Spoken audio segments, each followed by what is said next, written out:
Olá, pessoal, boa tarde.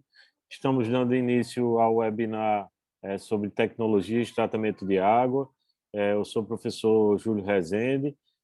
Esses webinars são atividades da disciplina Gestão Ambiental, ofertadas na UFRN, tá certo?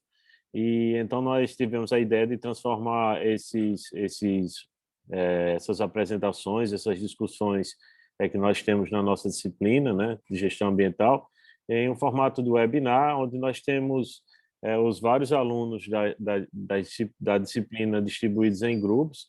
Então, cada dia, às segundas e quartas-feiras, às 13 horas, nós temos, então, essas apresentações e cada encontro é uma temática diferente. Então, nós já tratamos sobre gestão de resíduos, reciclagem, tecnologias socioambientais e economia verde, né? Então, nós já tratamos várias temáticas e hoje o nosso assunto é a água, né?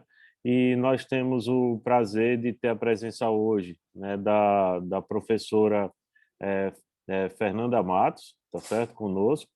Eu vou ler o currículo dela aqui, certo? Ela é pesquisadora em residência pós-doutoral em administração na Universidade Federal de Minas Gerais, é doutora em administração também na UFMG, graduada em administração, mestre em turismo e meio ambiente pelo Centro Universitário UNA, de Minas Gerais, também tem MBA em gestão estratégica de marketing, ocupou diversos cargos, principalmente da administração pública, atuando em vários órgãos da esfera estadual, municipal e convênios de gestão, desenvolvendo atividades variadas. No âmbito acadêmico, sua produção científica tem se concentrado nos estudos sobre cooperação, arranjo de governança e recursos hídricos, tendo gerado trabalhos livres e artigos publicados tanto no Brasil como no exterior. Ela é subcoordenadora do projeto Governança dos Recursos Hídricos no Brasil, financiado pela CAPES e a ANA, Agência Nacional de Águas,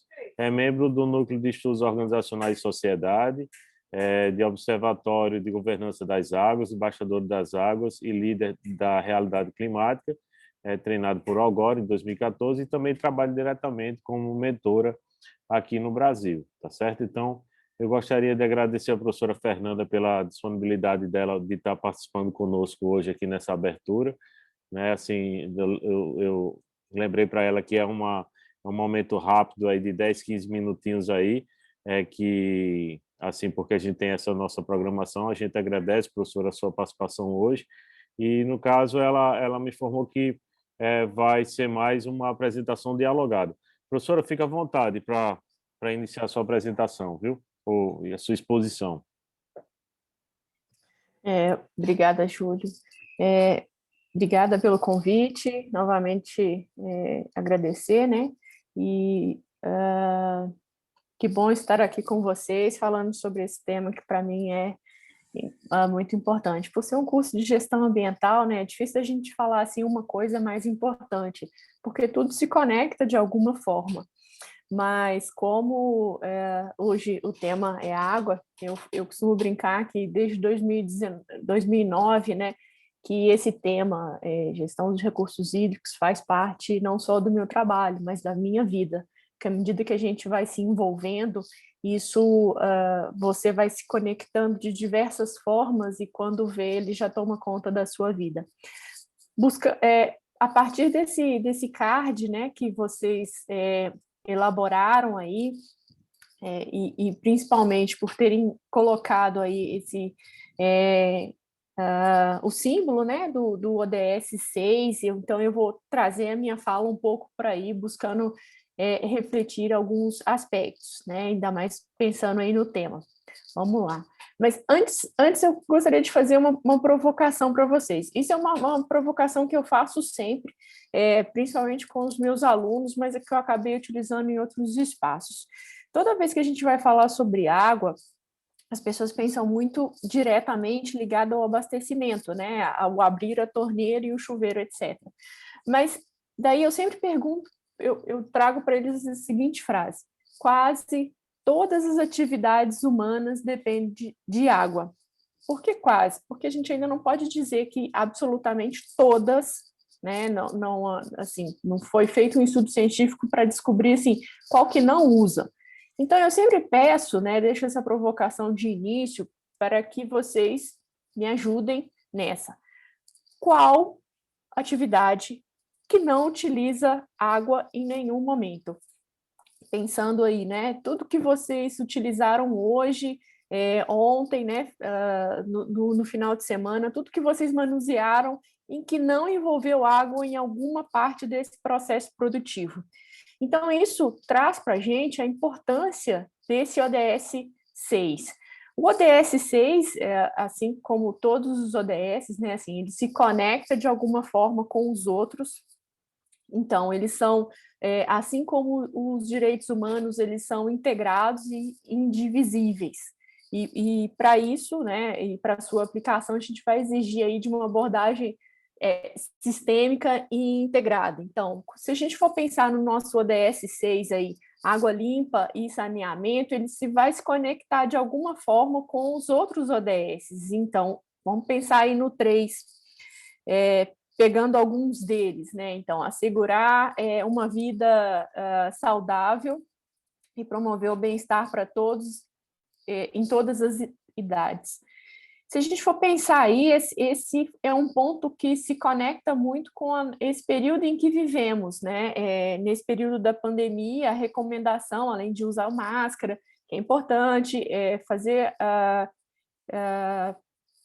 estar-se aí atento à questão de evitar aglomeração, etc. Mas a outra é lavar as mãos, né? Em tudo que a gente vai manusear aí várias vezes ao dia com água e sabão. Várias vezes ao dia, importante, hein? Então, será que todos os brasileiros eles têm acesso a água e sabão? Uma outra pergunta aí. Então, se a gente vai recorrer aí aos jornais e revistas, a gente tem aí uma série de matérias dizendo do não acesso à água. Então, dados de 2018 já indicava que 95,1% da população tinha um acesso seguro à água no Brasil. Então, 95%, então a gente já está quase 100%, isso é bom? Sim e não. Esse dado ele não considera, ele não leva em consideração o funcionamento intermitente, porque às vezes tem uma ligação de água, mas nem sempre tem uma água disponível. E outro ponto aí desse indicador, né? E o restante do 95 até atingir. Então, você tem ainda uma camada da população que não tem acesso à água de forma segura, e ainda mais se formos considerar outros pontos que não estão nesse monitoramento, como áreas de assentamento e vilas, que às vezes estão fora dessa estatística. Então, essas pessoas, elas enfrentam um desafio maior nessa pandemia em como lavar as suas mãos, né, com água e sabão. Esse ODS, se a gente for pensar em um outro, né, ele vai se conectar também ao ODS 4, que é o da educação, que é assegurar uma educação inclusiva e equitativa e de qualidade, promover a oportunidade de aprendizado e a vida de todos. Então, se a gente for pensar no próprio ambiente escolar, como cuidar das nossas crianças para que elas tenham acesso à água dentro das escolas. Em 2020, teve um levantamento que 3.466 estabelecimentos de educação básica não possuíam acesso ao abastecimento. Então, isso compromete o ambiente escolar.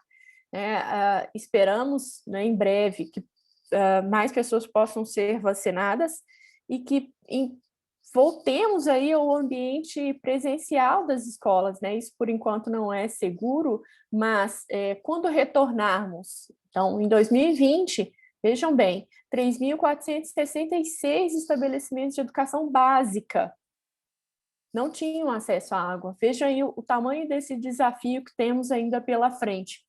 Se a gente for pensar também em nível individual e familiar, a falta de acesso à água vai comprometer a qualidade de ensino dessas crianças. Por quê? Algumas precisam deixar a escola para auxiliar nessa tarefa também de buscar água e sobreviver a esse ambiente, expondo elas também a inúmeras doenças por falta de água de qualidade. Conecta aí também, né, ao ODS 5, que vem falar sobre igualdade de gênero, e como esta falta de água vem comprometer da mesma forma como compromete a qualidade de vida das crianças, de muitas mulheres e meninas, para esse acesso, para garantir higiene em casa, os trabalhos domésticos e outros pontos. Então, no nosso país, apesar de ter 12%, né, da água do planeta, a água doce do planeta, nós temos uma distribuição desigual em que diversas regiões temos acompanhado, né, cada vez mais frequente a escassez hídrica, também conectando aí, né, com o ODS 13, que traz inúmeras incertezas sobre a oferta, demanda de acesso à água. Todo este cenário, né, a gente pode pensar também que compromete, né? Vamos pensar então na nossa população. A gente ainda tem uma população que ainda carece de acesso. A nossa população, mundialmente, ela está aumentando. Então, nós teremos e aí um cenário, né, previsto em que teremos que aumentar, né, o consumo de água para as próprias pessoas, o aumento de água para geração de alimentos e produção de outros muitos bens e serviços para manter esta população, lembrando que não temos aí, né, naquela primeira provocação, qual né, dos nossos bens aí e serviços que, de certa forma, não utilizou a água, né? Então, você vai precisar também de mais energia. Grande parte da nossa matriz hídrica, da nossa matriz energética também é de base hídrica.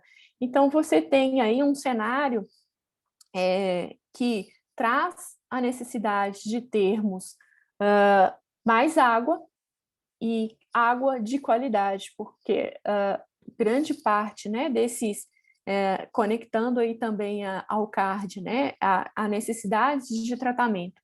Então, você tem uma necessidade de ampliação da quantidade de água, mas também uma qualidade de água que tem sido fortemente impactada pelos muitos processos produtivos que não tratam adequadamente a nossa água, além de outros tipos de lançamentos e problemas aí que vocês têm provavelmente estudado aí, né? Então, qual que é esse cenário? A gente pode ter aumentado aí também o número de conflitos por recursos hídricos, não só pelas regiões, se a gente for pensar montante, jusante, mas também por diferentes usos. Então, se a gente for pensar agricultura versus energia versus criação animal, entre os próprios usuários, né? Se a gente for pensar em uma mesma região, os próprios agricultores podem entrar em conflito entre si por maior necessidade de abastecimento de uma ou outra cultura. Então, aí a importância da gente pensar, né, nas formas de tratamento e também olhar para a nossa política nacional de recursos hídricos. Ela tem aí uma base, uma matriz pensada para fazer essa gestão das águas, baseada em 6 princípios fundamentais, e um deles é que a água é um bem de domínio público, e isso é um ponto importante, que por ser um poder público, né, ele digamos assim, todos somos responsáveis, não só temos o direito à água, mas também somos responsáveis e temos o dever de conservá-la, pensando em como manusear, né, como gerir todos esses usos de diferentes setores, população, abastecimento, usuários de lazer, turismo. Então, são muitos usos aí que se conectam, em que são necessários, então, fazer uma gestão coordenada desses recursos, pensar na sua preservação a longo prazo. Então, também, pensando nessa gestão de recursos hídricos, conectado à nossa política nacional de recursos hídricos, né? Pensar aí no papel também dos comitês e conselhos de gestão de recursos hídricos, no qual é importante a participação do cidadão, né? Não apenas como membros, conselheiros, representantes, mas também como um papel de voz ativa nesses espaços, de entender como ela tem sido gerida, acompanhar e, principalmente, trazer a sua visão, os seus conhecimentos, principalmente vocês, né, que são dessa área ambiental. Então, tem aí um papel importante e um convite especial aí para vocês. Participem. Qual é a área, né, da sua bacia hidrográfica? Quais os rios? Qual o comitê está formado? Como ele tem funcionado? O que tem debatido nesse espaço? Participem. Acesse o espaço. Utilize. Use sua voz. Então, esse fica aí algumas provocações e um convite especial para vocês. Acompanhem, né? Acesse o portal aí da Secretaria de Recursos Hídricos, de Meio Ambiente. Cada estado aí tem um nome próprio, mas acesse, procure saber e participe. Obrigada. Professora Fernanda, muito obrigado por sua apresentação. Nós temos aqui um órgão estadual, né, que é a Secretaria de Recursos Hídricos e Meio Ambiente, e realmente eles têm a questão dos comitês, né, das bacias hidrográficas. Não é um estado grande, mas nós temos algumas bacias e tem participação também social, também assim da sociedade, também de representações nesses comitês. E eu tenho uma pergunta. Você está familiarizada com essa discussão da água ela ser cotada na Bolsa de Valores, alguma coisa assim desse tipo, essa questão a nível internacional? Eu não tenho acompanhado bem essa discussão, eu não sei se você poderia complementar algo do que está sendo debatido, de tratar a água, né, como um ativo financeiro, né? Assim, se você tem algum conhecimento sobre isso. Oi, Júlio. Eu li sobre, né, é o caso que estava em discussão na Califórnia, porém, não me aprofundei nesses estudos para entender por que ele está sendo tratado, ou como que se chegou a essa discussão, ou o que vem adiante, digamos assim, com base nisso. Na nossa legislação, né, falando aí com base na política nacional, toda a forma de funcionamento, hoje eu não vejo não vejo assim como isso encaixaria nacionalmente, digamos assim. Não se assemelha, pelo que eu li, né, com a nossa política nacional de recursos hídricos. Mas é claro, essa discussão ela sempre pode avançar, mas como eu disse, não tenho tanto conhecimento. Mas, de novo, deixo aí uma outra provocação, digamos assim. Independente se ela for parar na bolsa ou não, a gente tem aí, pensando aí na base, né, da economia, a gente tem aí um recurso, né, você tem um aumento desse recurso com uma qualidade decrescente. Então, provavelmente, você tem maior dificuldade de obtenção, que você vê aí de algumas bacias em que há essa necessidade de integração para buscar água cada vez mais distante para abastecimento, aumento de conflito pelo uso da água. Então, é um cenário que, querendo ou não, ele traz uma preocupação. Como abastecer e garantir aí todos os usos? Isso pode trazer algum impacto financeiro, né? Se a gente for pensar para o abastecimento humano, todas essas obras elas acabam gerando um custo para a gestão pública.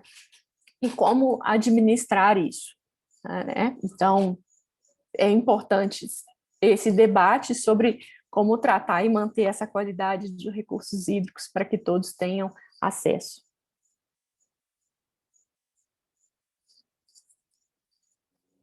Não te escuto.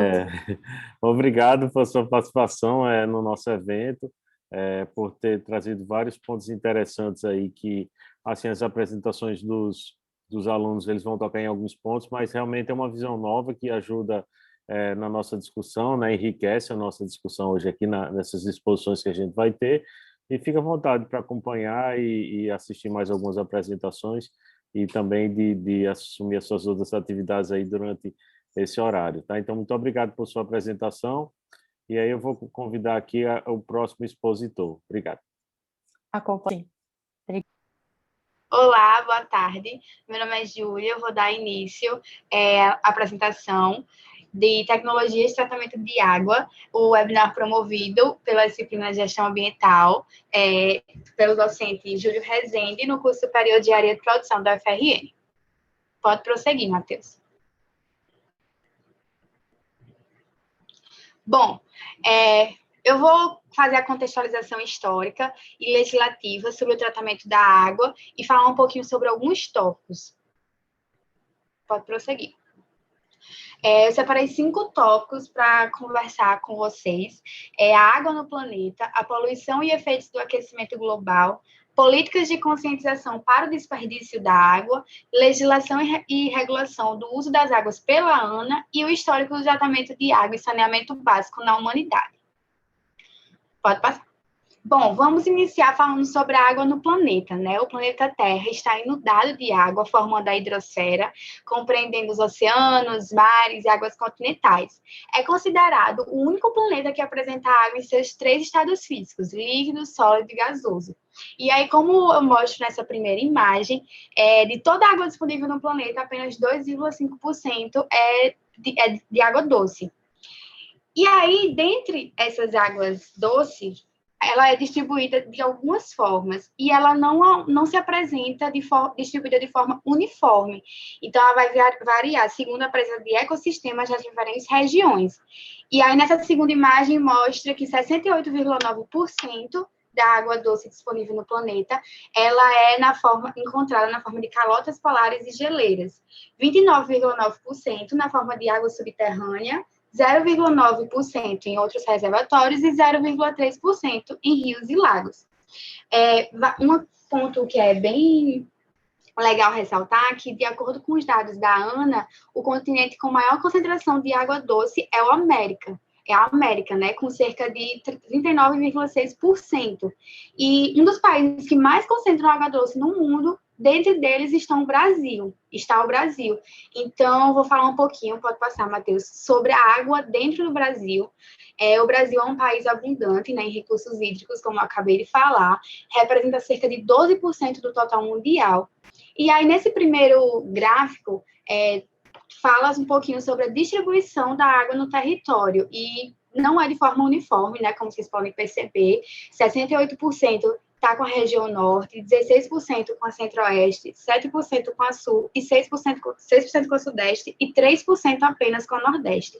E um ponto que é mais curioso é que um contraste visível entre a distribuição de água no Brasil e a distribuição populacional. Por exemplo, a região norte, que detém o maior volume de água doce no país, é a região também com menor densidade demográfica, ou seja, é uma das regiões menos povoadas do Brasil. Então, é um ponto aí a questionar. E falando um pouquinho sobre a água potável, segundo o Ministério da Saúde, é a água que atende ao padrão de potabilidade e que não oferece risco à saúde, ou seja, aquela que pode ser consumida por atender alguns requisitos físicos, químicos e biológicos que estabeleçam qualidade e garantam segurança ao bem-estar do consumidor. E aí eu trouxe para vocês, nesse gráfico aí do lado direito, como que a água é utilizada no Brasil, né? A água, além de compor boa parte do planeta e também do nosso corpo, garantindo a nossa existência, ela possui inúmeras utilidades. E ela está presente em quase todas as atividades humanas que permitem o desenvolvimento da sociedade. E aí um dado também importante é que a atividade que mais consome água no mundo é a agricultura. Então, aqui no Brasil, eu trouxe esse gráfico, né, que 67,2% do uso da água no Brasil está destinado à irrigação, e aí tem outras porcentagens de abastecimento animal, abastecimento rural, indústria, abastecimento urbano, termoelétricas e também mineração. Pode passar, Matheus. O próximo tópico que a gente vai falar é sobre a poluição da água. O que é a poluição, né? O que é a água contaminada? Segundo a OMS, eles definem que a água contaminada é aquela que sofre alterações em sua composição até ela ficar inutilizável. Ou seja, é uma água tóxica que não pode ser bebida, nem muito menos utilizada em atividades essenciais, como, por exemplo, a agricultura. Por quê? Porque ela pode transmitir doença através delas e pode até mesmo provocar mortes. E aí, os principais poluentes da água incluem bactérias, vírus, parasitas, fertilizantes, plásticos, resíduos fecais, enfim, são vários. E esses elementos, eles nem sempre estão visíveis, como nessa imagem que eu trouxe, aparentando, né? Por essas razões que utilizam de análises químicas de pequenas amostras para poder realmente saber qual o estado da qualidade da água. Pode passar, Matheus. E aí, quais são essas causas, né, da poluição da água? Existem fatores naturais, como a filtração do mercúrio presente na costa terrestre, mas o fator que é mais acentuado está relacionado às atividades humanas. E aí eu trouxe alguns exemplos dela, como, por exemplo, acúmulo de lixo, junto a fontes e poços, esgotos e fossas, resíduos tóxicos lançados pelas fábricas, produtos químicos usados na agricultura, acidentes de navios petroleiros no mares, entre diversos outros. E aí, quais são as consequências disso, né? Pode passar, Matheus. A principal consequência que a gente pode ver é o aquecimento global. E aí, o aquecimento global, ele designa o aumento das temperaturas médias do planeta ao longo dos últimos anos, como podemos ver nessa imagem da direita, né? O mundo como se estivesse fervendo, pegando fogo. E aí, a principal causa desse problema climático é a intensificação do efeito estufa, que eu trouxe essa imagem da esquerda, exemplificando mais ou menos como funciona o efeito estufa, né, que nada mais é do que um fenômeno natural, que é responsável pela manutenção do calor na Terra, mas que vem apresentando uma maior intensidade em razão da poluição. E aí essa poluição vai desde a poluição do ar até a poluição das águas. Enfim, quais são essas causas do aquecimento global, né? As principais causas do aquecimento global estão relacionadas com as práticas humanas realizadas de uma maneira não sustentável. E aí, alguns exemplos de poluição, queimadas, desmatamentos. Como a gente está falando da poluição da água, eu vou dar uma enfatizada nisso, né? Que é um fator relacionado ao aquecimento global e que, no caso dos oceanos, existem seres vivos responsáveis pela absorção do gás carbônico e emissão de oxigênio. E aí, portanto, a destruição desses seus habitats também pode interferir diretamente na dinâmica da atmosfera global. E aí existem algumas consequências, né, desse aquecimento global, que são diversas, desde a primeira que eu citei, né, que é um mundo como se estivesse fervendo, latente, o aumento da temperatura, até mesmo voltado para a questão das águas, o fenômeno chamado de degelo, que vem ocorrendo nas calotas polares, que é um fato muito preocupante, porque se esse derretimento do gelo continuar como está, ele poderá aumentar o nível dos oceanos, provocar inundação em cidades litorâneas. E, além disso, o degelo também pode causar morte de diversos animais, em especial os mamíferos, assim como o caso do urso polar. Pode passar, Matheus. Bom, entrando no terceiro tópico, a gente vai falar um pouquinho sobre a conscientização para o desperdício da água, né? Esse é um tópico muito importante porque muitas pessoas não se dão tão importância para o consumo consciente da água, porque acham que é um recurso inesgotável, podendo ser utilizada à vontade. E essa impressão se dá porque a gente vê água por todo lado, né? Na chuva, nos rios, lagos, e realmente a maior parte da superfície do nosso planeta é ocupada por água. Mas, como eu disse no início, apenas 2,5% é constituído de água doce. Então, a maior parte dessa água está destinada à produção de alimentos e outra parcela para a indústria, restando apenas uma pequena fração para o nosso consumo. Então, além do desperdício de água que ocorre em produção de alimentos e nas indústrias, nós humanos também desperdiçamos enorme quantidade desses recursos durante nossas atividades cotidianas. E aí eu trouxe aqui algumas dicas, tá um pouquinho pequena a imagem, mas algumas dicas de economia de água, desde quando vamos tomar banho, fechar o chuveiro na hora que estiver passando shampoo, sabonete, na hora que for escovar os dentes, fechar a torneira, na hora que for lavar o carro, economizar. Então, são coisas, na máquina de lavar, são coisas que a gente pode fazer no nosso dia a dia e que pode aí ajudar na economia de água, que depende da gente, né? E aí, um dado muito importante que foi divulgado pela ONU é que estima que 1 bilhão de pessoas não possuem acesso a abastecimento de água, que seja suficiente para suprir suas necessidades diárias. Então, é um número grande. E aí, com o aumento da população mundial, dos avanços industriais, tecnológicos, a demanda de água só vai aumentar e, se a gente não cuidar de forma consciente, ela será um recurso cada vez mais escasso que vai só aumentar conflitos, que poderá aumentar conflitos pelo seu acesso, né? E aí, no que tange ao desperdício de água no Brasil, o Brasil, segundo o Ministério do Meio Ambiente, desperdiça entre 20% a 60% da água destinada ao consumo ao longo da sua distribuição. Então, os hábitos dos brasileiros, né, a gente sabe, também não favorecem a economia de água. E aí, por isso que esse é um assunto tão importante. Pode passar, Matheus. Bom, o nosso quarto e penúltimo tópico é falando um pouquinho sobre a regulação do uso das águas pela ANA, né? Para a gente falar um pouquinho da ANA, vamos entender o termo usos que eles utilizam, né? As atividades humanas que provocam alterações nas condições naturais de água são considerados os famosos usos, como, por exemplo, a irrigação, abastecimento, enfim. E aí, a outorga de direito de uso tem como objetivo assegurar o controle quantitativo e qualitativo desses usos da água. Então, a ANA é uma instituição responsável pela análise técnica para a emissão da outorga de direito de uso da água em corpos hídricos de domínio da União. E aí, de acordo com a Constituição Federal, os corpos de água de domínio da União são aqueles lagos, rios e qualquer corrente de água que passam por mais de um estado, ou então que sirvam de limite com outros países ou unidades de federação.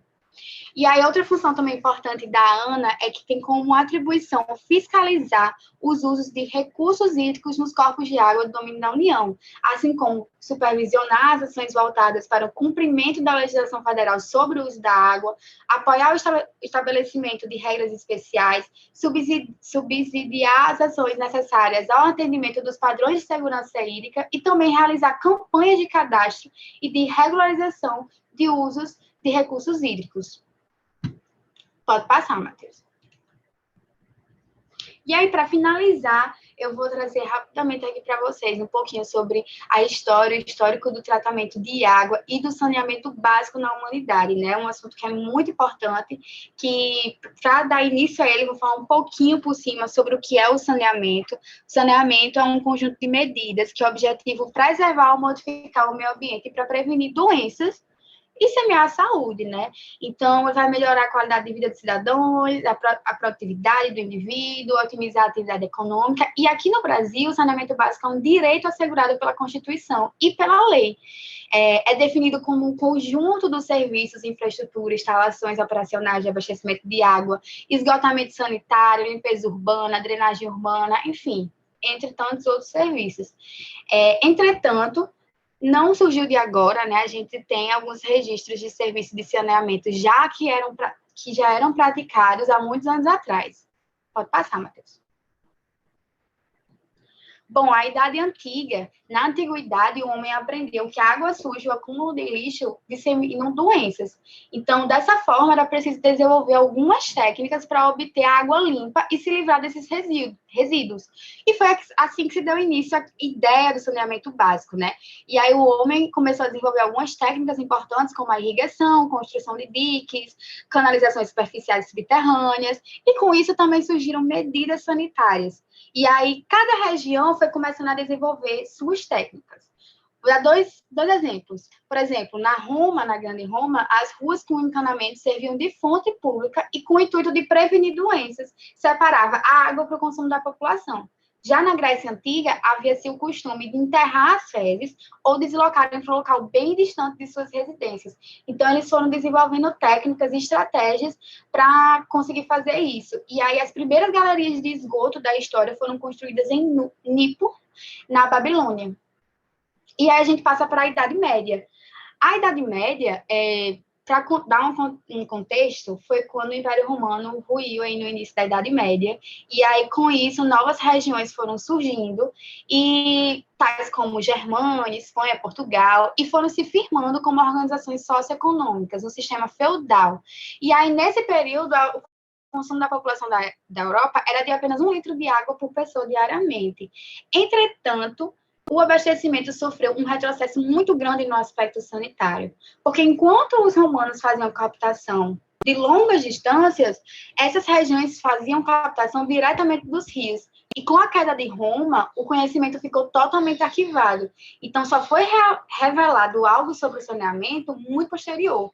E aí, todos os ensinamentos sobre hidráulica, saneamento e sua gestão ficaram ignorados durante toda a Idade Média. E aí, esse período causou uma grande proliferação de doenças como cólera, lepra, e foi bem na época da peste negra. Então, foi um caos. Passando aí para a Idade Moderna. Na Idade Moderna, desenvolveu-se a medição de velocidade de escoamento das vazões. Estabeleceu-se ainda também que os rios e as fontes e as águas subterrâneas eram formadas pelas chuvas. E aí, a partir disso, começou em Paris, no final, mais ou menos, do século XV, a distribuição de água era controlada por canalizações sob vigilância do município. E aí foi quando o Brasil começou a entrar no mapa do saneamento. Nesse período, iniciou-se as obras do aqueduto do Rio Carioca para o abastecimento do Rio de Janeiro. E aí, logo em 1775, Joseph Bramah inventou o vaso sanitário na Inglaterra. E aí, passando para a última, né, a Idade Contemporânea. A Idade Contemporânea, hoje, ela corresponde ao período de 1790 até os dias de hoje. E aí, dando uma contextualização, em 1829, a França intensificou o combate à poluição das águas, criou leis que previam punições, como prisão ou multa para quem lançasse produtos, resíduos que levassem os peixes à morte.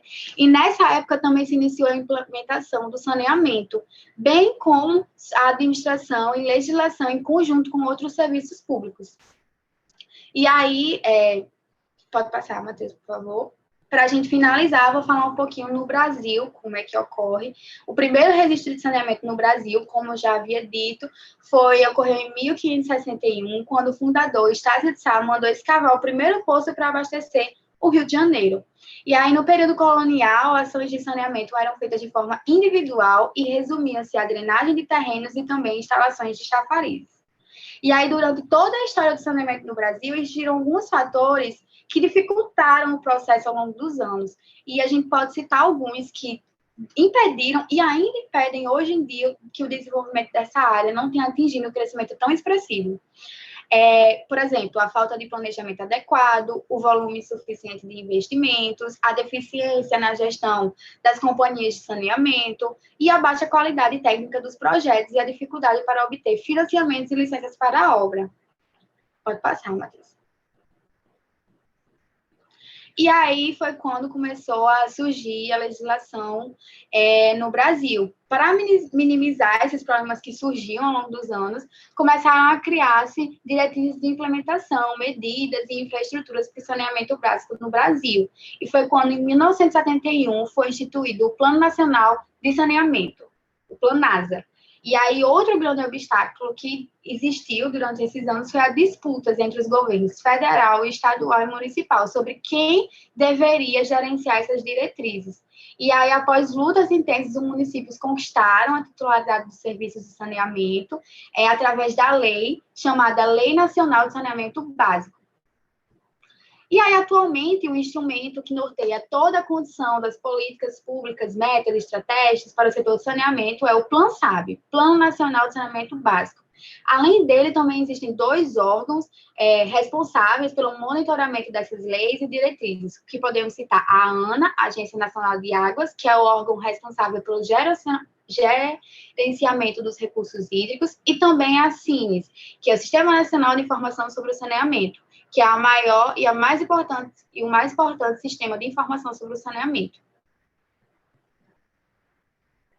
Finalizando por aqui, pode passar, Matheus.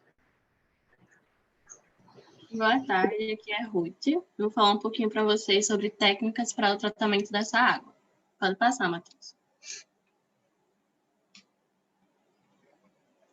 Eu separei esses 3 tópicos para trazer, que é a importância do saneamento para a sociedade, as etapas do processo de tratamento de água e um estudo de caso, da BRK Ambiental. Pode passar. Certo, começando pela importância do saneamento para a sociedade, eu vou trazer um dado para vocês, que mais de 35 milhões de pessoas vivem sem água tratada no Brasil. E em questão de esgotamento sanitário, mais de 100 milhões de pessoas não têm nem mesmo a coleta desses dejetos. E onde se coleta, mais da metade não é tratada. Então, a gente pode notar a importância do saneamento básico e começa pela sua influência na saúde, qualidade de vida e no desenvolvimento da sociedade. Esse contato com o esgoto e o consumo da água sem o tratamento estão ligados a alta taxa de mortalidade, principalmente a infantil. E a principal causa são doenças como parasitoses, diarreia, febre tifoide e leptospirose. E as cidades mais envolvidas do Brasil e do mundo dão prioridade ao saneamento. Infelizmente, isso não acontece para as localidades mais carentes do Brasil. Tendo isso em vista, em novembro de 2010, o Instituto Trata Brasil divulgou uma pesquisa que foi realizada junto com a Fundação Getúlio Vargas, analisou 81 municípios com mais de 300 mil habitantes e coletaram dados do período entre 2003 e 2008. E o objetivo dessa pesquisa era verificar possíveis relações entre o esgotamento sanitário inadequado a doenças relacionadas a isso. Também foram levados em consideração gastos do SUS ao tratar essas doenças de origem sanitária. E a conclusão dessa pesquisa foi que tem uma clara relação entre municípios que têm tratamento inadequado, também têm as maiores taxas de hospitalização por doenças relacionadas a essa situação. E para vocês terem uma noção de comparação, nas cidades com melhores índices de saneamento, as internações por diarreia são 4 vezes menores. E de acordo também com a pesquisa, se apenas o índice médio de coleta de esgoto das 10 melhores cidades fossem expandidos para as outras 81, as taxas e custos de internações relacionadas a essas doenças no SUS diminuiria para 50%. E outro dado alarmante é que 99% das mortes por falta de saneamento no mundo ocorrem em países pobres e em desenvolvimento. E esse número mostra a importância desse saneamento básico ser considerado de extrema importância para políticas públicas dos países. E essa importância do saneamento básico também pode ser notada na perspectiva econômica da população. Porque também, segundo os estudos do Instituto Trata Brasil, os prejuízos afetam crianças, jovens e adultos no desempenho escolar e na produtividade do trabalho também. Alguns efeitos negativos que isso causa é a ausência nos postos de trabalho, inibição do desempenho dos trabalhadores e também as atividades econômicas que ficam prejudicadas. Esse afastamento das atividades também pode se dar por infecções, o que acarreta vários custos para a sociedade, que eu falei para vocês anteriormente, e dados de 2012 mostram que as ausências de trabalho por sintomas de infecção gastrointestinal representaram a perda de 849 mil dias de trabalho. E a perda das empresas com essas horas pagas que não foram trabalhadas é de cerca de 1 bilhão, o que poderia ser aplicado em diversas outras coisas. E o segundo efeito é que um trabalhador mais suscetível a esse tipo de doença tem um desempenho profissional menor, o que acaba por abalar sua carreira profissional. A gente pode comparar com um trabalhador que vive em regiões que possuem saneamento adequado, já que eles produzem cerca de 13% mais e têm um salário proporcionalmente melhor, considerando as mesmas condições de empregabilidade. E o terceiro fator são as atividades econômicas de determinada região. Muitas dessas não são desenvolvidas por falta de coleta e de tratamento de esgoto e, portanto, diminui o potencial de geração de renda e emprego. E uma das principais atividades que é prejudicada é o turismo, tendo em vista que a contaminação do meio ambiente e a falta do saneamento básico inibe e anula o crescimento do setor nessas regiões. E, por último, a gente não pode deixar de falar da importância do saneamento básico consciente também é preservar o meio ambiente. Desde a extração das águas até a forma como o esgoto é descartado, tem um compromisso, tanto com as gerações futuras quanto o meio ambiente e a nossa natureza. Pode passar, Matheus. E agora eu vou falar um pouquinho para vocês como funcionam as etapas desse processo de tratamento de água. Antes de ir para o sistema de distribuição de água, ela passa por diversos processos, tanto físico quanto químico, fazendo com que a água obtenha todas as propriedades necessárias para a gente poder consumir. A primeira etapa é a da captação. A água sem tratamento e imprópria ao consumo humano é retirada de mananciais, reservatórios, depende da ETA, e utilizado para abastecimento de água. Nessa etapa, a água passa por um gradeamento, que é um sistema de grades, que impede a entrada de elementos sólidos, como folhas, galhos e troncos, por exemplo, nessa estação de tratamento. Daí a água serve para desarenação, que é a remoção de areia por sedimentação, o que já melhora o processo de pré-tratamento da água, e, por fim, que ela é bombeada para a estação de tratamento. Isso tudo acontece antes de entrar. Aí a segunda etapa é a adução, que é o transporte de água do manancial ao tratamento ou da água tratada ao sistema de distribuição. Normalmente ocorre por meio de bombas que levam a água captada até a estação de tratamento de água. A terceira etapa é a de coagulação. Nessas águas que serão tratadas, existem algumas impurezas, cujas as partículas são bem pequenas e elas não se sedimentam. Por isso, é necessário acrescentar a água coagulantes químicos, e geralmente aqui no Brasil, o coagulante utilizado é o sulfato de alumínio. Esse produto favorece a união de partículas e impurezas da água, facilitando a remoção na decantação.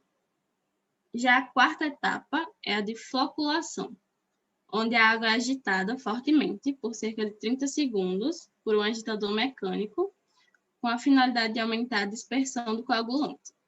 E depois o sistema é agitado lentamente para permitir o contato entre essas partículas. E nessa etapa, a água é submetida à agitação mecânica para que as impurezas formem flocos maiores e mais pesados, para ficar mais fácil de separar. A quinta etapa é a decantação, onde é basicamente o ato de separar, por meio da gravidade, os sólidos que foram sedimentáveis na etapa anterior e que estão contidos nessa solução líquida. Esses sólidos sedimentam no fundo do decantador e acabam sendo removidos como lodo, enquanto o efluente livre de sólidos decanta pelo vertedouro. E passa para a sexta etapa, que é a etapa de filtragem. A água decantada é encaminhada às unidades filtrantes, onde é efetuado o processo de filtragem, que consiste em passar a água através de filtros, formados por camadas de areia grossa, areia fina, cascalho, carvão, capazes de reter os flocos que passam sem decantar-se na etapa anterior, ou outras impurezas que ficaram na água. E depois passa para a etapa de desinfecção, que é feita uma adição de cloro no líquido antes da saída de estação de tratamento. Ela garante que a água que seja fornecida para a gente chegue isenta de bactérias e vírus, e essa água também recebe a adição de cloro, flúor e controle de pH.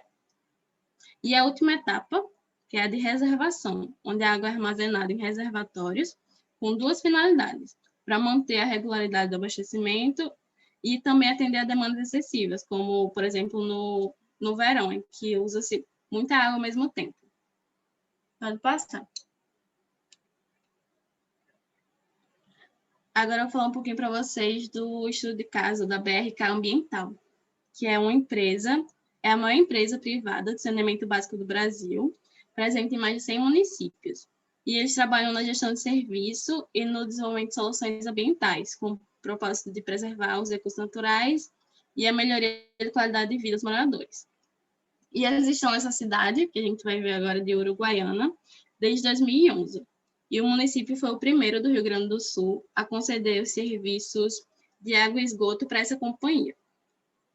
e hoje eles fornecem água tratada para 100% da população e tratam 97% do esgoto, o que coloca a cidade entre as mais saneadas do estado do Rio Grande do Sul.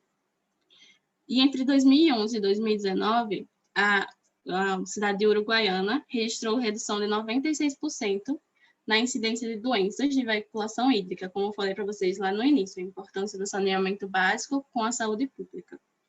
E nesse período, o município registrou queda de 2.000 casos de diarreia para 109.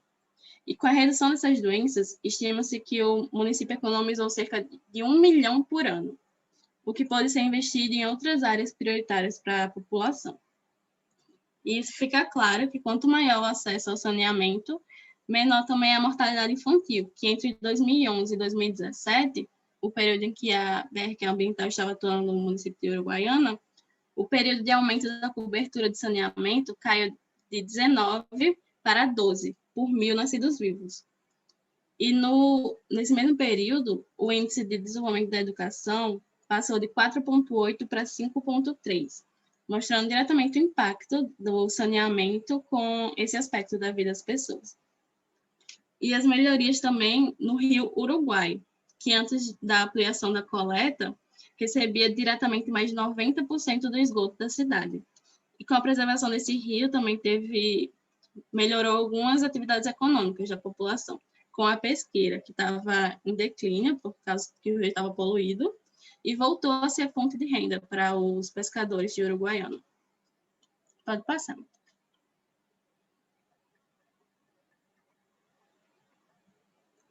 E essa é a nova estação que está para ser, que com investimentos em tecnologia, a BRK Ambiental vai fazer essa obra, que tem previsão de conclusão para 30 de junho desse ano, e vai ter capacidade para tratar 350 litros por segundo do esgoto bruto, que é coletado nos imóveis da cidade. E essa nova estação, que é chamada Nova ET Uruguaiana, foi estruturada para atender toda a demanda de crescimento da cidade nas próximas décadas.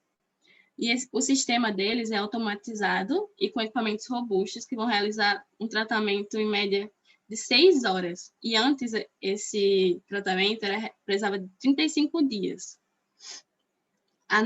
Essa nova ET vai ter uma moderna eficácia e tecnologia que é chamada SBR, que é o reator sequencial em bateladas, que vai substituir o antigo sistema de lagoas. E esse processo vai ser totalmente automatizado, vai ser a partir de um centro de controle para garantir a operação ininterrupta e também para poder monitorar constantemente cada fase do processo de depuração. E outro diferencial dessa unidade é a implantação do sistema de desinfecção, que é e eles vão gerar o próprio produto que vai ser utilizado nessa etapa, e o que vai promover a eliminação de micro-organismos como coliformes, protozoários e vírus do efluente tratado. E assim ele volta para o rio com garantia do atendimento dos critérios da legislação vigente no estado.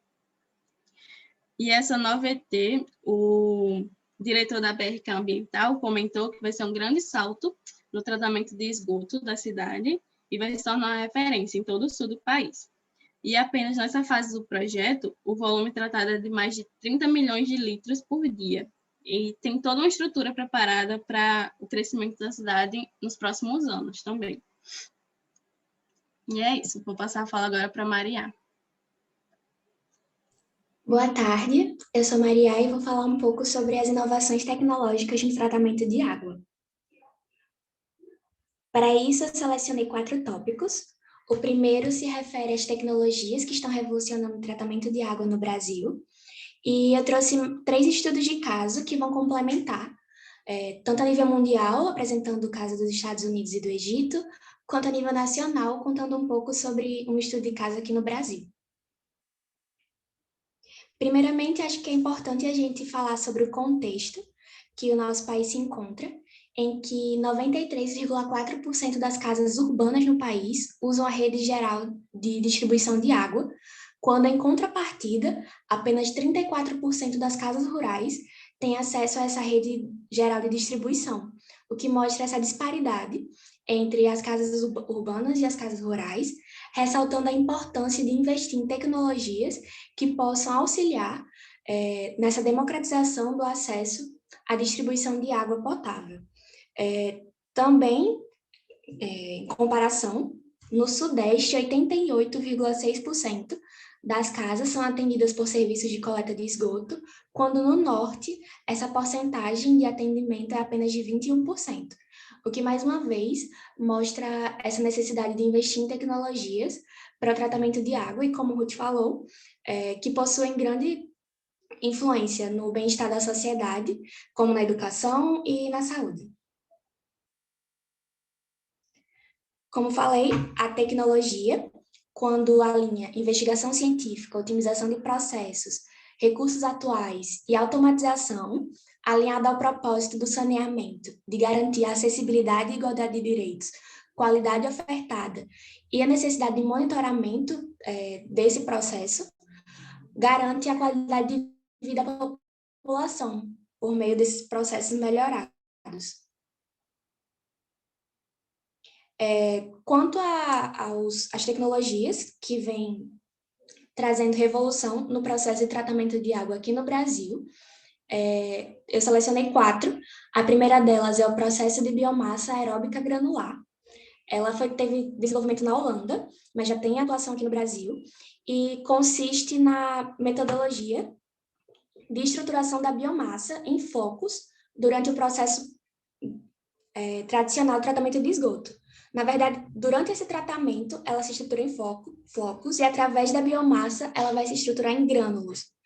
Essa tecnologia, que permite a organização em grânulos, faz com que a sedimentação da água seja bem maior, sem que seja preciso adicionar produtos químicos e que seja preciso a instalação de unidade de decantação, o que faz com que o processo economize mais recursos, espaço, energia e não utilize produtos químicos tão agressivos, garantindo assim um tratamento de esgoto eficiente e com preservação dos recursos hídricos.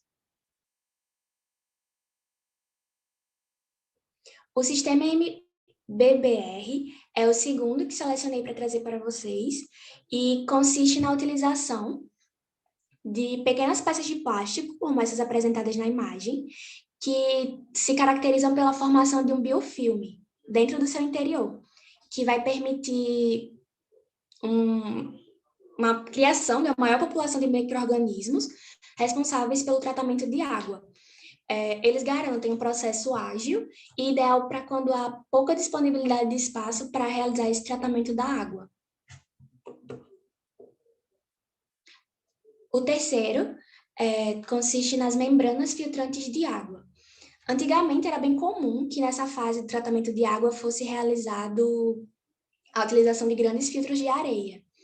Porém, com a tecnologia, esse movimento passou para a operação com membranas, que são essas da primeira imagem. Elas realizam a filtração, porém possuem um alto custo de implementação. Mesmo assim, tem o benefício de reduzir a área ocupada pelas estações de tratamento de água.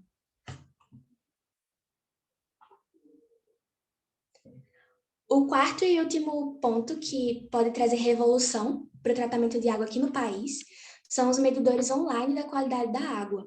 Diferente dos outros, que vão estar atuando diretamente no processo, eles vão estar auxiliando e verificando a efetividade do processo de tratamento.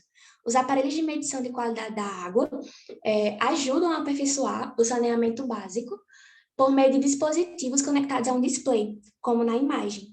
E eles são responsáveis por medir e disponibilizar informações extremamente importantes para a garantia da qualidade da água, como a temperatura, a concentração de sais, a cor, a turbidez, o pH e o cloro residual.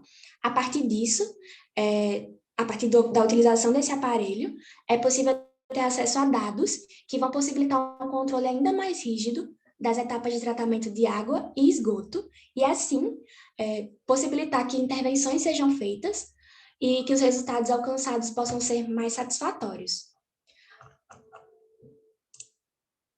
Vou trazer agora alguns estudos de caso A empresa que disponibilizou esses estudos foi a Fluence.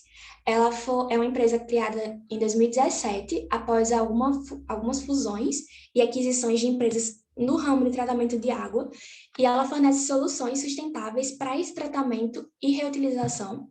A Fluence tem atuação mundial e reúne tecnologias avançadas no tratamento de água e na distribuição, além de ser líder nessas soluções, trazendo vários estudos, como os 3 que eu vou apresentar a seguir, que unem tecnologia, processos ágeis e garantia de uma água com mais qualidade.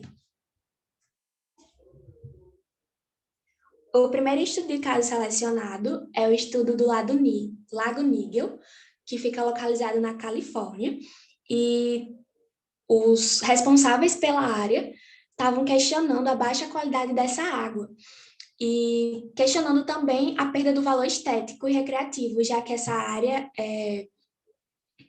tem muita passagem de pessoas e interação com o lago para passeios. Além disso, eles questionaram também a perda de vida da fauna e da flora do local. O desafio, então, foi tentar implementar as medidas com garantia socioambiental para a restauração desse lago, e, para isso, eles instalaram aeradores e sistemas de ar para auxiliar na oxigenação do lago. Um fato bem interessante é que esses aeradores, esses sistemas de ar, são camuflados e permitem a manutenção do valor estético, alguns até em formato de pedras, e isso permitiu que o lago fosse rejuvenescido mais rápido e a qualidade da água fosse mantida. O próximo caso é em relação ao Egito, é uma usina de energia que fica localizada em Ataqua. A problemática deles era a construção de um projeto de dessalinização, pois essa usina de energia utilizava como fonte a água do Mar Vermelho, que tem alta concentração. E o desafio maior foi pegar essa água do mar, que era bruta e de má qualidade, com altos níveis de contaminantes e níveis de sólidos, e fazer esse tratamento para que ela pudesse ser utilizada nos processos da usina. Assim, a Fluence estabeleceu um processo que, através do pré-tratamento dessa água com filtração e ultrafiltração, fosse desenvolvido um sistema de osmose reversa, um sistema de regeneração e neutralização, para que assim essa água fosse disponibilizada com qualidade, com mais velocidade e com menos prejuízo ambiental. O mais interessante desse projeto é que eles conseguiram fazer isso num tempo hábil de 2 meses, então conseguiram manter o funcionamento da usina sem prejuízos ambientais.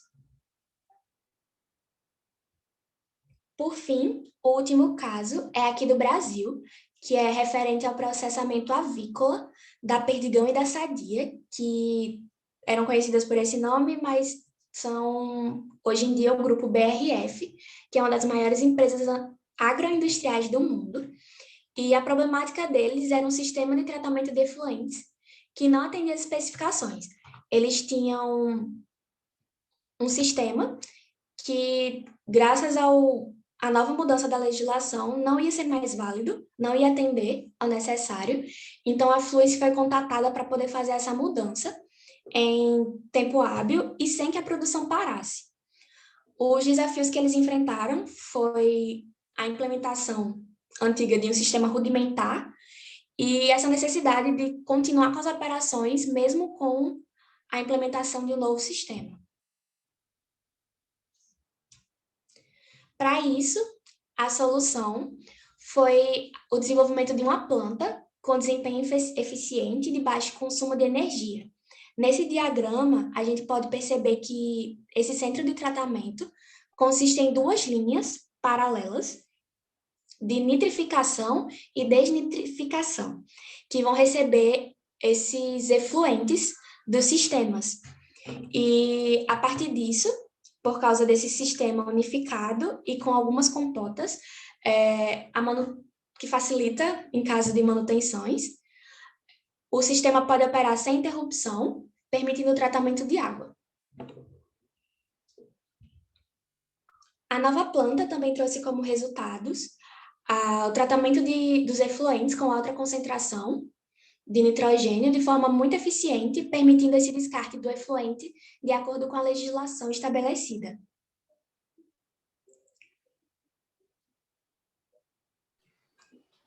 Boa tarde, pessoal. Vocês conseguem me ouvir? Sim, Matheus. Hoje eu vou estar falando a respeito do tratamento de água no Rio Grande do Norte. Meu nome é Matheus e eu sou estudante do curso de Engenharia de Produção da UFRN. Para falar a respeito do tratamento de água, primeiro a gente vai dar uma contextualização a respeito de quem é o agente responsável por estar fazendo esse tratamento. Iremos estar falando sobre o marco legal do saneamento, que foi uma adaptação, uma atualização do marco legal anterior, que coloca uma série de objetivos no que se refere ao saneamento no Brasil. E tem como ano de conclusão ano 2033. E também iremos estar comparando com a realidade do Rio Grande do Norte. Também iremos falar sobre a situação do tratamento de esgoto no Rio Grande do Norte e a respeito do abastecimento de água. Bom, a CAERN é uma sociedade de economia mista que tem como principal acionista o governo do estado, detendo aproximadamente 95% das ações. E a função principal da CAERN no estado é que ela tem a autorização para estar servindo o governo como um todo, atuando com saneamento básico no que tange a captação, tratamento e distribuição de água no Rio Grande do Norte. E aqui é bom a gente estar enfatizando que, na verdade, existem 4 pilares de saneamento básico: coleta e tratamento de esgoto, abastecimento de água, drenagem de águas pluviais e gestão de resíduos sólidos, sendo a CAERN apenas responsável pelos 2 primeiros e ficando esses 2 últimos sob responsabilidade de cada prefeitura. A presença da CAERN no estado é em 152 dos 167 municípios com abastecimento de água, em 42 dos 167 municípios fornecendo serviço de esgotamento sanitário. Mas isso também não significa que em todos esses municípios que ela está presente, ela está conseguindo fazer um serviço, digamos, 100% de eficácia, como a gente vai estar vendo nos indicadores mostrados mais para frente. Bom, relacionado ao marco legal do saneamento de 2033, que a gente vai estar focando aqui apenas no que compete à CAERN, temos como objetivo o tratamento de esgoto e coleta de aproximadamente 90% do estado e fornecer para 99% da população do estado um abastecimento de água. E antes isso não estava diretamente relacionado com o marco legal, mas desde 2012 o governo do estado propôs um projeto que se chama Projeto Sanear RN, que teve como investimento inicial no ano de aproximadamente R$ 1 bilhão e com o passar do tempo foi tendo maiores investimentos para se adequar às novas realidades. E a gente também vai estar vendo um pouco mais para frente os resultados desse projeto. Falando um pouco a respeito do atendimento de esgoto no estado, em comparação com o Brasil, coloquei as cores mais ou menos azul para representar a realidade do Brasil no momento, vermelho se estava longe da realidade do Brasil, amarelo se estava próximo e verde se estava igual ou superior. No que se relaciona ao atendimento total de esgoto, o Brasil está com apenas 53%. É bom a gente enfatizar também que o objetivo é o que consta no marco legal, de atender aproximadamente 90% da população brasileira. E, mesmo assim, o estado do Rio Grande do Norte ainda se encontra numa situação muito abaixo disso, com aproximadamente 23% do atendimento da população, enquanto que a capital se encontra em aproximadamente 50%. E agora, falando a respeito do tratamento desse esgoto coletado, isso é, essa porcentagem que está disposta aí está relacionado ao quanto que foi atendido da população. Então, 45% dos 53% do Brasil tiveram esse esgoto devidamente tratado, enquanto que no estado do Rio Grande do Norte é de 30% e na capital é de aproximadamente 52%. E esses dados foram retirados do SNIS e da BES, que são o Sistema Nacional de Informações sobre Saneamento e a Associação Brasileira de Engenharia Sanitária. Esses dados são relacionados ao ano 2018 e 2019. E falando um pouco mais a respeito do tratamento de esgoto no Rio Grande do Norte, o sistema predominante de tratamento, como até já foi mencionado por Ruth, é de lagoas de estabilização, que são um tratamento a nível secundário. Essas lagoas elas podem ser dispostas de forma isolada ou em série. E quando a gente fala nível secundário, e se refere a estar realizando um tratamento biológico para retirada de substâncias biodegradáveis presentes no efluente, que viriam gerar poluição por matéria orgânica ao ser disposta no ambiente. E no caso do Rio Grande do Norte, especificamente, várias, se não todas, as estações, além do nível secundário, elas também dispõem do nível primário, que seria realmente estar separando do esgoto a parte sólida. Então, existem algumas etapas de retirada desse material sólido para que, em seguida, fosse disposto para o tratamento secundário. E existem aproximadamente 60 estações de tratamento de esgoto, que são denominadas ETE, do tipo Lagoa de Estabilização no Rio Grande do Norte.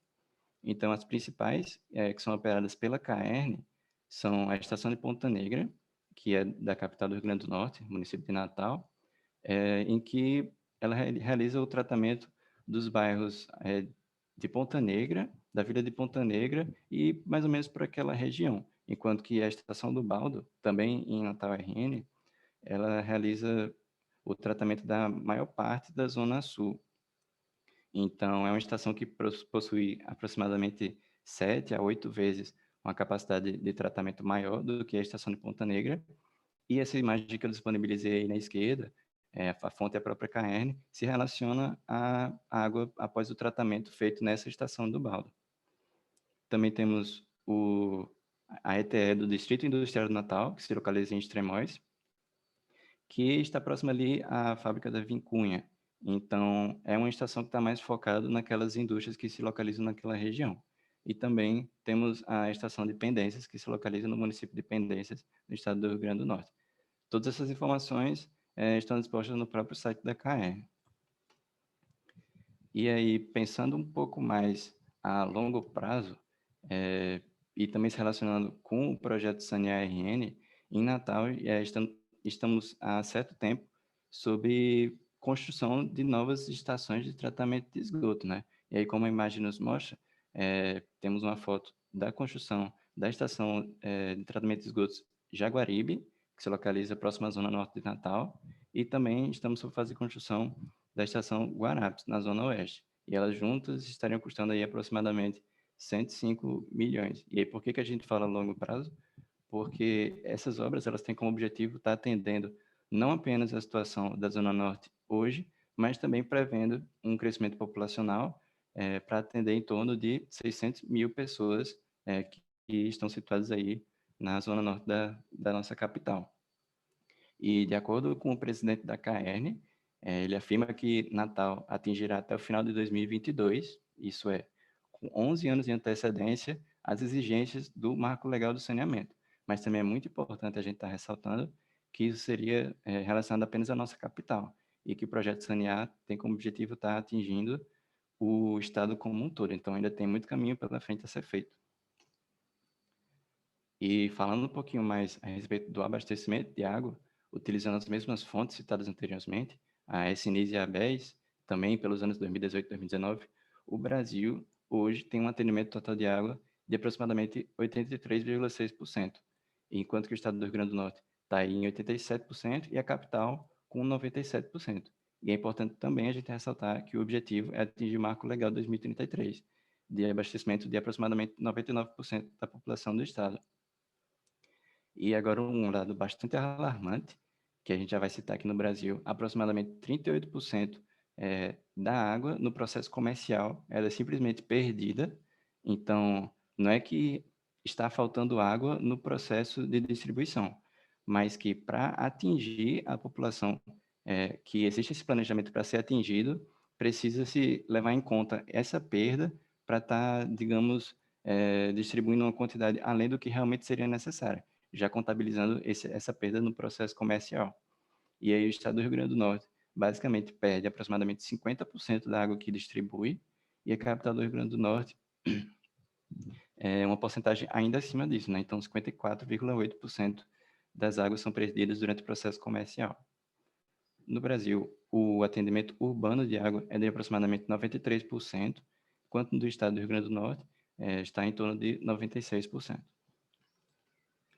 E aqui é uma foto cartográfica um pouco desatualizada. A gente vê ali algumas fontes de dados diversas que foram utilizadas desde 2000 até 2017, mas se relaciona a como a água no Brasil, ou como a água em Natal, era de fato distribuída. Então, a gente pode ver em verde diversas fontes de distribuição, e se a gente observar essas linhas vermelhas, são as fontes que estão diretamente ligadas a uma estação de tratamento. E aí a gente já consegue perceber logo de cara que muitas fontes elas não estão ligadas à estação de tratamento. Então, apenas 2 estações de tratamento em Natal não são o suficiente para estar tratando e abastecendo toda a população. Isso significa que muitas das águas que estão sendo dispostas para a população, elas não são tratadas, o que por si só não necessariamente seria um problema, porque a qualidade das nossas fontes, a princípio, elas não têm presença de potenciais patógenos de micro-organismos, mas como a gente vai falar um pouquinho mais para frente, isso pode ser um problema quando a gente identifica nitrato nessas águas. E aí, isso é uma crítica que já é feita à qualidade da água da KN há certo tempo. E aí, uma pesquisa feita em 2015, aproximadamente 16% das amostras coletadas em residências em Natal continham uma concentração de nitrato superior a 10 miligramas por litro. E essa concentração de 10 miligramas por litro é o que diferencia para o Ministério da Saúde a partir de onde a água ela passa de ser considerada potável, porque águas com concentração de nitrato superior a 10 miligramas por litro podem causar danos à saúde humana, como, por exemplo, em doenças como desculpa aqui a palavra porque ela é difícil, metemoglobinemia, que basicamente é a intoxicação por nitrato, além de câncer de estômago. E como que esse nitrato ele pode aparecer nessas fontes de água? Então, está relacionado à presença de fezes de animais, lixo, esgotos, dejetos industriais, uso de fertilizantes de agricultura, decomposição de plantas, enchentes, entre outros. E aí é bom a gente estar diferenciando, porque essa presença que eu acabei de citar, elas normalmente fornecem uma concentração maior de nitrogênio na forma orgânica ou de amônio. E a partir do momento em que essas concentrações de nitrogênio na forma orgânica ou de amônia, elas passam a diminuir, isso durante o processo químico é transformado em nitrato, o que significa que, apesar da gente não ter esses potenciais patógenos nas nossas fontes de água, esse nitrato indica uma contaminação antiga, o que é bastante problemático quando a gente comenta que não é indicado a gente estar fornecendo isso diretamente para a população sem tratamento. E aí a política da KN, até pouco tempo pelo menos, e que foi imposta, na verdade, era que as residências que estivessem sido abastecidas com concentração acima da potabilidade teriam uma redução de 50% nos custos dessa água. Mas também, apesar de ter estado essa pesquisa, já existem indícios e ocorrências de águas com concentração de nitrato de aproximadamente 80 miligramas por litro, o que realmente é bastante problemático. E no que tange o tratamento de água no Rio Grande do Norte, a princípio era isso que a gente tinha para falar. Como um todo, a gente agradece a presença de todos aqui na nossa apresentação. E, professor, eu tinha visto que o senhor tinha colocado o seu nome logo após a minha apresentação. Eu queria saber se você queria estar falando alguma coisa. Isso, exatamente. Eu vou compartilhar minha apresentação aqui, certo? Uma apresentação complementar ao assunto que a gente está tratando hoje nesse webinar. Então, eu vou compartilhar minha tela agora, tá? Para que a gente possa dar continuidade aqui e caminhar para um encerramento, tá bom? Eu tenho que te dar permissão? Como é que eu faço isso? Eu já estou como anfitrião, aí eu vou dar continuidade aqui, certo? Na nossa programação proposta. Então, agradeço aí a apresentação de Júlia, de Ruth, de Maria e de Matheus, né, que trouxeram vários pontos importantes de observação. Eu preparei uma apresentação para complementar mais o assunto, né, que já foi bem explorado, assim, bem detalhado por vocês. Então, vou falar mais ou menos, são 5, 6 tópicos diferentes relacionados à questão de tecnologias de tratamento de água, tá? Então, uma primeira coisa, a questão do reuso da água, aqui trazendo até o exemplo espacial, né? Que aqui na Estação Internacional Espacial, né? eles levaram em 2009, 2008, 2009, um equipamento que recicla a urina, né, dos astronautas. Então, toda a água que eles precisavam consumir, antes era transportada da Terra. Então, com esse equipamento, ele permitiu que os astronautas, assim, que precisasse transportar uma quantidade muito menor de água. Então, isso reduziu em 65% a quantidade de água que era necessária ser transportada para a Estação Internacional Espacial. Então, é interessante essas possíveis tecnologias, né? Então, ela extrai entre 70% e 85% da água da urina dos astronautas através desse equipamento que ele chama o equipamento de processamento de água, ou WPA, certo? Então, são exemplos. Aí, pegando esse exemplo espacial e vindo para o planeta Terra, né, o caso do Habitat Marte, tá certo? Nós observamos o seguinte, aqui está a imagem do Habitat Marte, aqui está um trabalho dos alunos de engenharia sanitária na instalação do sistema chamado Biomarte, né, de tratamento de efluentes, como você pode ver aí, e foi desenvolvido, então faz a coleta da água do chuveiro e a água das pias, esse sistema. E também outra preocupação nossa é a questão do aproveitamento da água da chuva, né? Então, onde tem TA aí é tanque d'água, né? Nós temos aqui o sistema de tratamento de esgoto Biomarte, né? Que a gente viu na imagem anterior aí. Então, esses círculos vermelhos aí são novos tanques que foram instalados para aumentar a capacidade de armazenamento de água. E aí, algumas iniciativas que nós temos é a questão de orientação e comunicação para a economia de água, sistema de calhas para coleta de água da chuva, tanques para armazenamento de água e também pesquisa sobre eficiência no uso de água para o cultivo e experimentos agrícolas, certo? Então, a segunda experiência que eu gostaria de falar. E, no caso também ainda sobre isso, nós observamos vários problemas da falta de saneamento, por exemplo, contaminação, doenças, baixa estima daquela comunidade que tem esgoto na porta de casa, também depreciação imobiliária. E, no caso, essa experiência do Habitat Marte, ele se coloca como uma solução aplicada no contexto das propriedades rurais, como também nas áreas urbanas. Porque quando você tem saneamento, se a gente desenvolvesse algumas dessas tecnologias assim nas comunidades, isso permitiria um ambiente mais limpo, a produção de alimentos, promoção da saúde, a ocupação dos membros da comunidade, servindo instrumentos de educação ambiental e valorização das áreas com os espaços urbanos e rurais, né? Um terceiro ponto que eu gostaria de falar para vocês é sobre a questão da importância do uso de sistemas de tratamento de efluente nas organizações. Mas eu vou passar para uma outra perspectiva, que é a questão das empresas que desenvolvem essas tecnologias e ofertam essas tecnologias para as organizações. Então, nós temos uma variedade muito grande de empresas que atuam na área de saneamento, desenvolvendo essas tecnologias, tá certo? Aqui são algumas delas. E então eu vou apresentar para vocês algumas delas aqui. Muitas dessas que eu estou relacionando aqui são de São Paulo, e elas tiveram um impulso muito grande a partir da crise do sistema Cantareira em São Paulo, né, que teve quase um colapso no abastecimento de água no estado de São Paulo, e com isso nós tivemos aí várias empresas que se fortaleceram ofertando soluções de tecnologia de tratamento de água no contexto das cidades, né? Assim, muitas vezes essas tecnologias aplicadas aí para a questão de condomínios, por exemplo, tá certo? Então, nós temos, por exemplo, uma dessas empresas aí, né?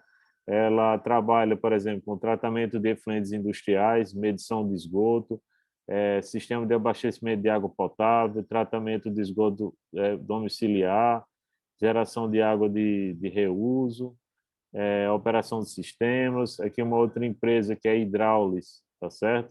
Que ela também trabalha com vários sistemas com tecnologias de dosadores de cloro, entre separadores de água e óleo, filtros de água.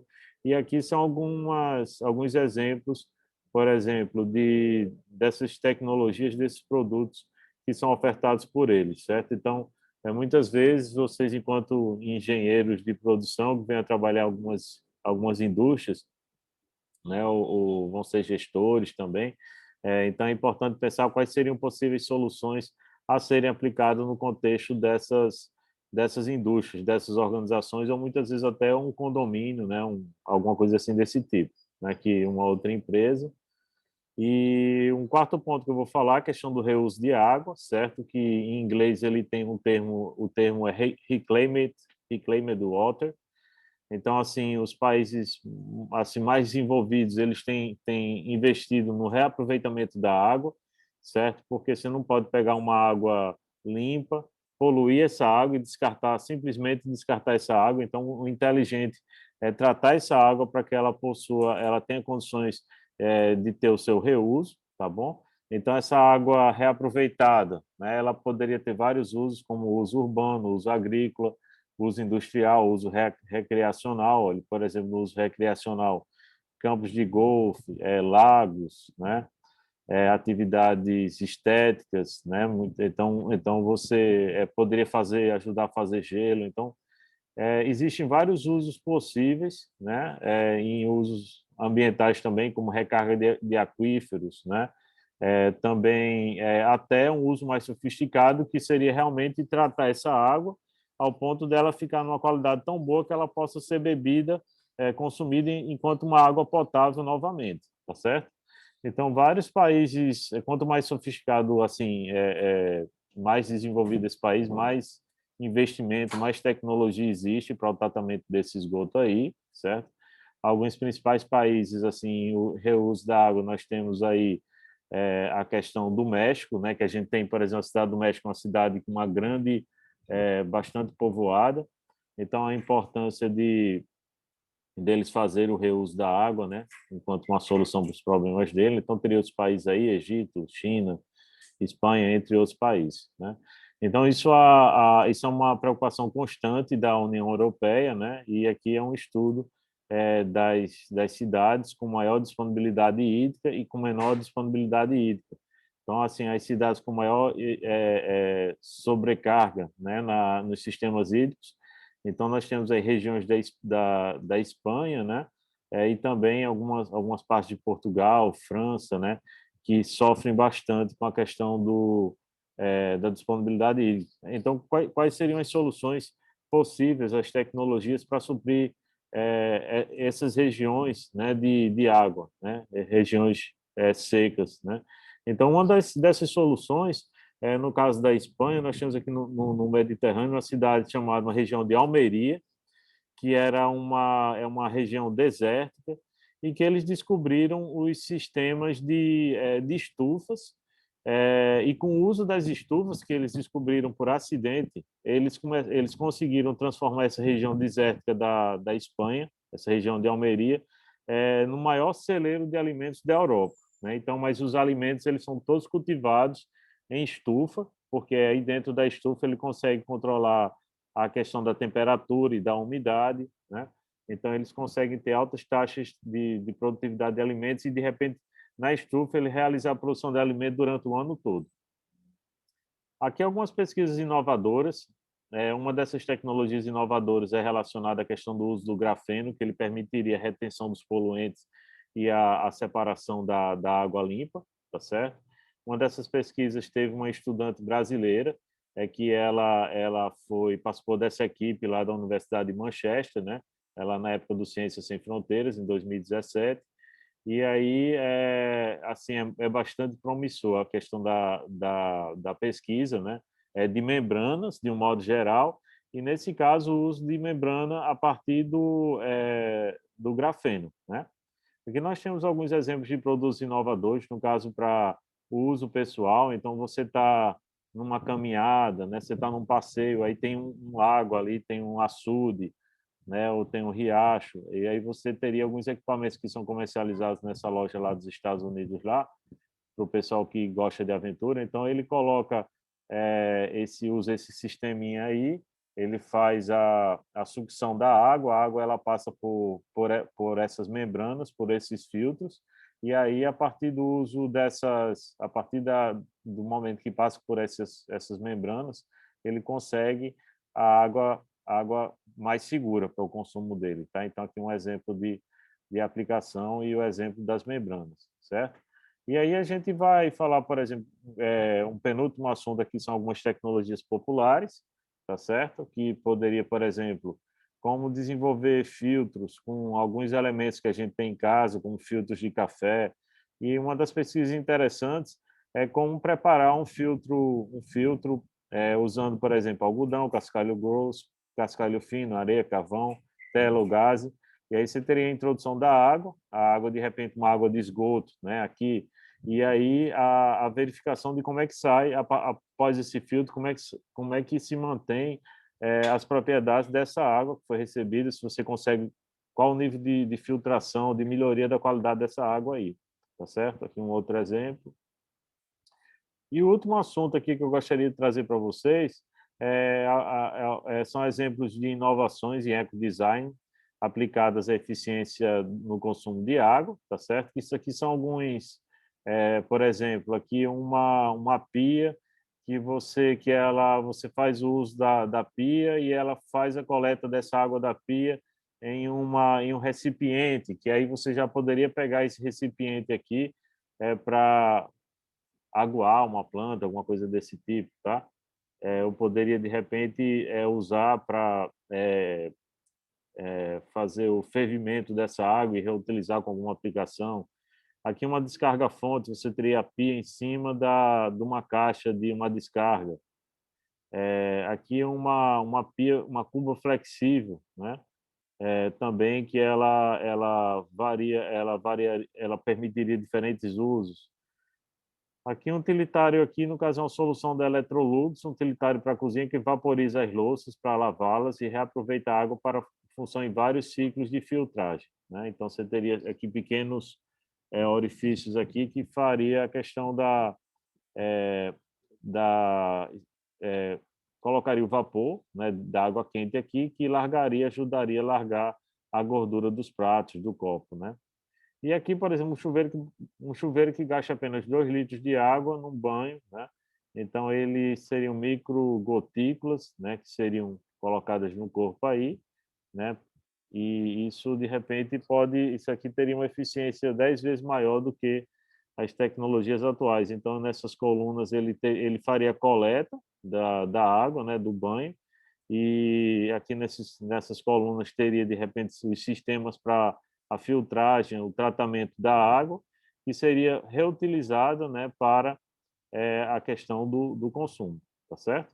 Então, pessoal, isso era um pouco que eu tinha para apresentar para vocês, para complementar o webinar, e com isso eu agradeço assim, a participação de todos, e aí também eu deixo aberto também para que vocês, caso queiram fazer alguma pergunta ou algum comentário assim no geral assim desse webinar de hoje, né, que a gente tem um tempinho aí eu não sei se a professora Fernanda ainda está por aqui, eu acredito que não, mas vocês fiquem à vontade, algum convidado que não é da disciplina e está aqui assistindo para que queira complementar um pouco. Professora Fernanda, vi que ainda está por aqui. Oi, Júlio. Só agradecer novamente e dizer, né, das apresentações, né, que teve todo esse trabalho aí, o pessoal que apresentou, trouxe uma linha de apresentação muito interessante, só complementando, né, que no nosso território nacional nós temos a ANA, mas a nível estadual nós temos também, em cada estado, organizações que acompanham, né, a outorga e cobrança dos recursos hídricos, mas especialmente chamar a atenção, né, para os muitos usos, né, que foram apresentados ao longo das falas, né, e principalmente destacar o papel deles, em cada um deles, né, para a conservação dos recursos hídricos, preservação, né, não só em quantidade, mas em qualidade. Então, nós temos ainda aí muito a avançar e todos todos nós, né, digamos assim, nós somos importantes protagonistas para esse avanço.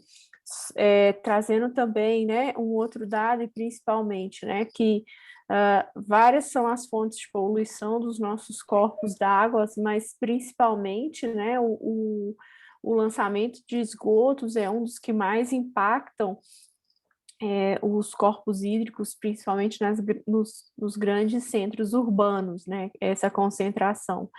Então, tem-se aí, né, uma nova legislação pensando em aumentar, né, não só a coleta, mas tratamento, porque as estatísticas ainda mostram essa necessidade desse avanço, mas principalmente, né, como tudo se conecta depois, em várias falas mostrando como o investimento, né, em água e saneamento contribui principalmente para outros usos, mas principalmente para a manutenção da nossa saúde, né, preservação da vida e também do ecossistema. Obrigada. Obrigado, professora. Um tema que eu acho muito interessante sobre a questão do tratamento de efluentes é que esses sistemas eles pudessem ocorrer a partir de uso de algumas tecnologias, eles pudessem ocorrer localmente, né, muitas vezes no próprio bairro, né, ou às vezes na própria habitação. Você ter sistemas que realizasse logo já esse tratamento do efluente, porque, por exemplo, eu vi que tem exemplos, muitas empresas, inclusive, assim como enquanto uma oportunidade de negócio, por exemplo, que adaptaram condomínios para a coleta da água das máquinas de lavar. Então, eles usam, por exemplo, a água de lavar da máquina de lavar para limpar as áreas comuns do prédio, ou, de repente, instalaram caixas d'água, reservatórios para a coleta da água da chuva. Então, assim, tem empresas também, assim, se a gente olhar pela perspectiva do empreendedorismo também, pessoas que podem criar empresas também, alguns dos nossos alunos, para ofertar soluções na área ambiental também, né? Sendo um mercado interessante, né? De um bom faturamento, muitas vezes. Então, isso assim, o que é que você acha disso, assim, também? Sim, não, temos também, né, esse mercado voltado à área, né, dessa preservação do meio ambiente. Então, se a gente for pensar aí, nós temos não só a de tratamento, mas a de captação também. Tem todo um processo de adequação, não só das residências, que é um público, né, Uhum. Um público-alvo específico, mas de grandes empresas, de condomínios também, para fazerem essa redução nas suas contas, também pensando nessa questão ambiental, assim, de preservar, porque quando você pensa em adotar alguma medida, muitas vezes as pessoas são capturadas, digamos assim, né, pelo bolso. Uhum. Olha, se você implantar esse sistema a médio e longo prazo, você vai economizar X reais. Então, esse é um primeiro ponto. E também por uma questão de uma conscientização, né, do público, de uma forma geral, de que é importante, sim, adotar essas medidas. Como fazer, né, com o descarte adequado, né, dos resíduos, também pensando em questões de condomínio. Vamos pensar nessas empresas, né, alinhando aí resíduos e água, o não descarte de óleo, né, de cozinha e outros produtos aí na pia e outros, né, que podem ser coletados, armazenados, feitos trocas, vendas, etc. São muitas possibilidades de avançar nessa área. Uma coisa, só um exemplo interessante, é que no caso da UFRN, a UFRN é uma das poucas universidades que ela tem um sistema de tratamento próprio de efluentes, a ETE, a Estação de Tratamento de Efluentes. Então, ela coleta todo o esgoto da universidade, do campus, e aí, no caso, esse esgoto ele é tratado e ele é utilizado para o campo de futebol e também todo o jardinamento da universidade, ele faz uso dessa água. Então, isso é uma aplicação que você pode ter em condomínios, né? Então, de repente, você imagina que a gente está jogando água limpa, né? Muitas vezes para limpar uma calçada, né? De um condomínio, né? De uma área comum, para irrigar a grama, que você poderia estar usando uma água de reuso, né?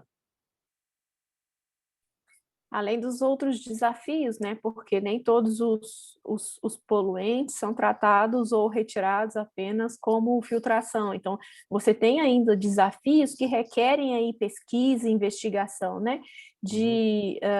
Com relação ao tratamento dos poluentes da agricultura, né? Que é aí o maior usuário, né, como foi mostrado, também os fármacos.